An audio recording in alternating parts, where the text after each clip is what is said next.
네, 여러분 안녕하세요. 인사이드입니다. 제가 오늘은요, 최근에 되게 재밌었던 막장 드라마죠. 내 남편과 결혼해줘 라는 드라마의 리뷰를 좀 해보려고 합니다. 드라마에 굉장히 많은 악역들이 나오는데요. 이 악역들 중에 성격 장애를 나타내는 사람들이 보여서 겸사겸사 전달도 할 겸 이렇게 카메라를 켜게 됐습니다. 성격 장애는 조금 나중에 다루고요. 가장 먼저 하고 싶은 얘기는요. 내가 나를 대하는 방식으로 세상 사람들이 나를 대한다.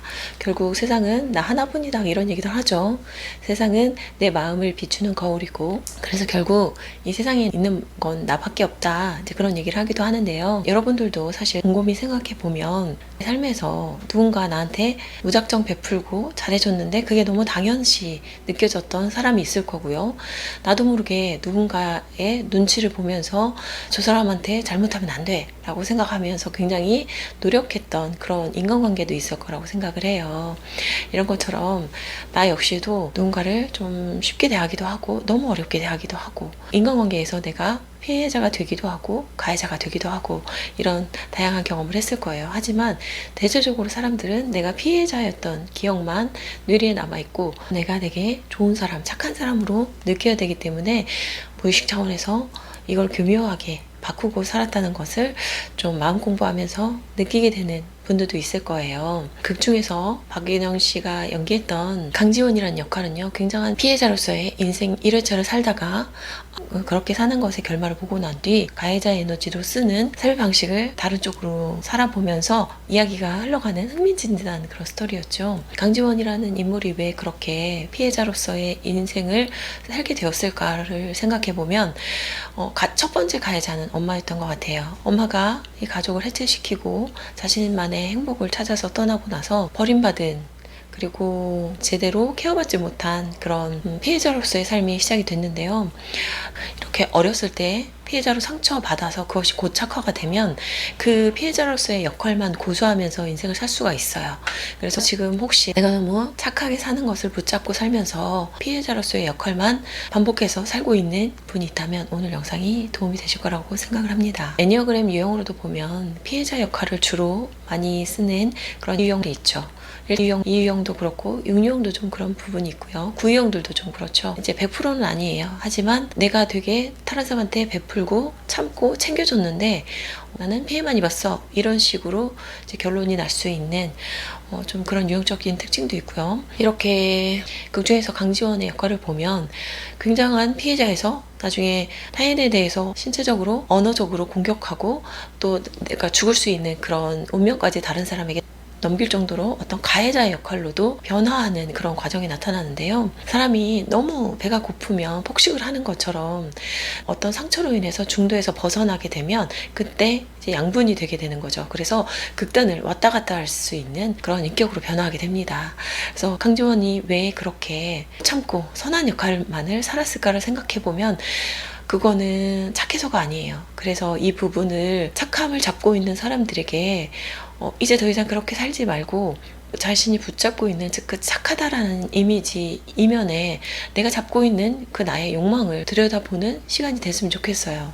기본적으로 사람이 착하다를 붙잡고 나를 함부로 대하는 사람들에게 맞서지 못하고 이 피해자로서의 역할을 계속하는 사람들의 이면을 들여다보면요, 1차적으로 있는 것이 나는 약하다예요. 내가 할 수 있는데 안 하는 것과 못하는 것과는 굉장히 큰 차이가 있죠.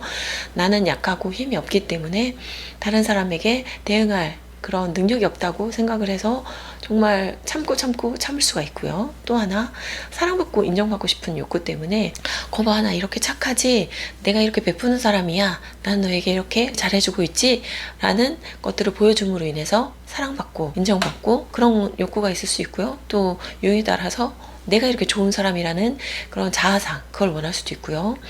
또 불편한 감정이 싫기 때문에 이렇게 우리 함께 재밌게 살자, 뭐 이런 동기가 될 수도 있는 거죠.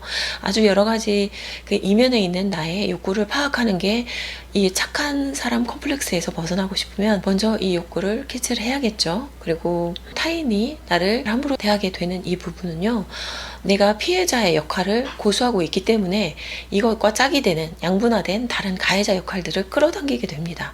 그래서 강지원 씨도 사실은 들여다보면, 그러니까 뒤에 흑화된 그런 모습들을 보면 나도 잘 되고 싶고 내 존재를 드러내고 싶고 사랑받고 싶고 인정받고 싶고 또 뺏고 싶고 공격하고 싶고 여러 가지 어떤 스스로 부정적이라고 평가하는 그런 욕구들이 있었단 말이에요. 그런데 이 욕구들을 분별하고 나쁘다고 생각하면서 타인들에게 좋은 사람이라는 그 이미지를 선택을 하게 된 거죠.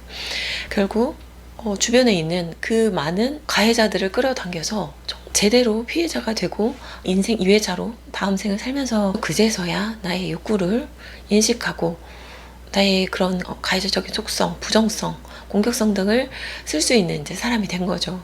어떻게 보면 이 강지원에게 악행을 일삼았던 그 사람들의 모습들이 강지원이라는 인물이 억압하고 있던 내면의 어떤 애고들이라고 볼 수도 있는 거죠. 그래서 굉장히 많은 악역들이 있었지만 다른 악역들은 그냥 어떻게 보면 시청자들을 화나게 해서 드라마로 끌어들이기 위한 그런 장치들인 것 같이 보였고요. 성격장애로 보였던 인물이 3명이 있어요. 시어머니가 판류형 소시오패스죠. 반사회성 성격장애로 보였고요. 그리고 남편 역할이었죠. 박민환이라는 인물이 삼류형이고 나르시시스트, 자기성 성격장애.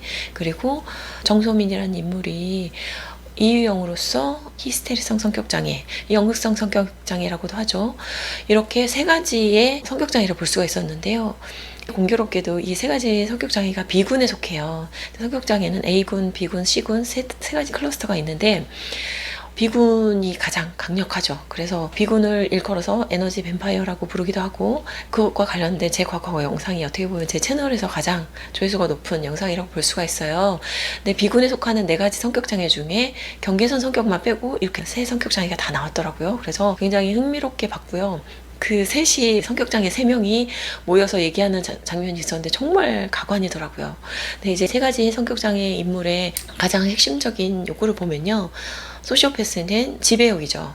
다른 사람들을 이렇게 내 마음대로 지배하고 통제해서 착취하고 나의 이익을 도모하는 거, 그거라고 볼 수 있고, 나르시시스트 같은 경우는 다른 사람에게 인정받고 싶은 욕구가 강하기 때문에 나의 이미지를 되게 좋게 대기업에 다니고 한국대 다니는 사람과 결혼한 막 그런 대단한 사람으로서 이미지 메이킹을 하면서 또 다른 사람을 착취하는 그런 성격이라고 할 수 있고요. 마지막으로 정소민이라는 역할을 그 연극적 성격으로 굉장히 자기가 선한 사람이라는 그 이미지를 만들고 피해자 코스프레를 하면서 사랑받고 싶은 그 애욕이 대단한 걸 보여주죠. 그러면서 어떤 타인을 막 유혹하는 그런 연극적인 모습, 그런 것들이 드라마에 너무 잘 표현이 됐어요. 그리고 대본도 그 성격장애 인물을 너무 잘 나타냈고 배우분들도 너무나 연기를 잘했어요. 정말 특히나 송하연 씨는 그 연기에 정말 소름 끼칠 정도로 대단하다라는 생각이 들었거든요. 그래서 이 에너지를 갉아먹는 이 3가지 스타일의 성격장애를 유심히 보면서 그런 사람들이 여러분들 주변에 포진되어 있다면 기본적으로는 피하라는 말씀을 드려요. 하지만 근원적인 해결 방법은 아니에요. 그러니까 굳이 현실에서 맞닥뜨려서 계속 부딪히고 이용당할 필요는 없어요. 하지만 그런 사람들이 내 앞에 자꾸 나타난다면 그것도 다 이유가 있는 거거든요. 그래서 내 안에도 그런 어떤 지배하고 착취하고 싶고 공격하고 싶은 그런 욕구가 있지 않은지 그런 부분을 보고 그런 아까 말씀드린 것처럼 나는 왜 이렇게 착함을 붙잡고 있는가 그런 마음들을 들여다보면서 명상하시고 이런 것들이 또다시 그런 상황에 놓이지 않게끔 예방할 수 있는 근원적인 해결 방법이라고 할 수 있겠죠.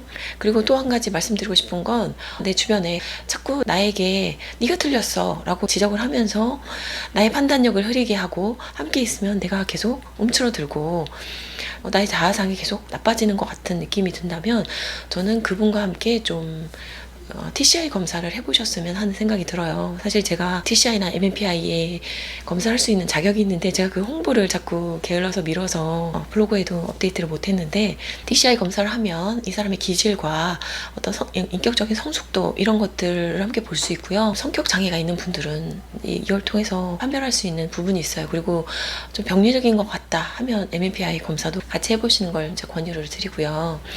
그래서 우리가 어떤 표면적인 거로 봤을 때 누군가에게 베푸는 사람은 좋은 사람, 받는 사람은 뭐 혜택을 보는 사람이라고 생각하지만 모든 사람의 행동 근원에는요, 나의 이익을 추구하는 게 무의식의 베이스에 다 있단 말이에요. 그래서 무작정 정말 선의로 타인이 잘 되길 바라면서 베풀기만 하는 사람은 정말 깨달은 사람이 아니고서는 없다고 보시면 돼요. 그래서 선을 추구하는 거 좋죠. 타인 챙기고 선을 추구하는 거 너무 바람직하죠. 하지만 그것이 100%는 아니다. 그 이면에 나의 욕구를 충족하기 위한 거라면 그것 역시 어떤 이기심으로 발현이 될 수도 있는 거거든요. 그래서 그런 부분 잘 생각하셨으면 좋겠고요. 극중에서 정소민이 그런 얘기를 하죠.